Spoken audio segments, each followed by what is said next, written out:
আমাদের লজ্জা লাগে ভগবানের কাছে গিয়ে বলতে যে প্রভু আজকের আমি এই চিন্তা করেছি, এই করেছি। চিন্তা করুন,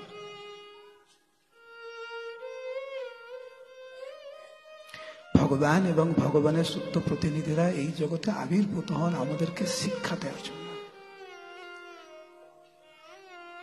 জীবন মানে কি, জীবিত থাকা মানে কি, আমরা যেন জীবিত থেকেও মৃতের মতো না হয়ে যাই।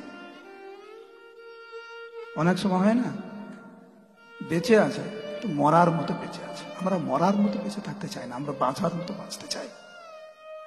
শুদ্ধ জীবন যাপন, পাপ কর্ম থেকে দূরে, অপরের প্রকৃত মঙ্গল সাধনা কামনা করা, কেবল নিজের জন্য না, এ হচ্ছে শুদ্ধ ভক্ত জীবন। এত বাদ বিচার, এত ভেদাভেদ না। আমাদের গুরু মহারাজ বলতেন, পুরোনো ক্লাস আপনারা দেখবেন, কোন জাতিভেদ, কোন রাষ্ট্রভেদ, কোন রণভেদ, কোন ভেদাভেদ নেই। এই হচ্ছে আসল United nation of the spiritual world. তো সবাই বলছে হরি বল। শুনেছেন গুরু মহারাজের লেকচার? এই হচ্ছে প্রকৃত জীবন।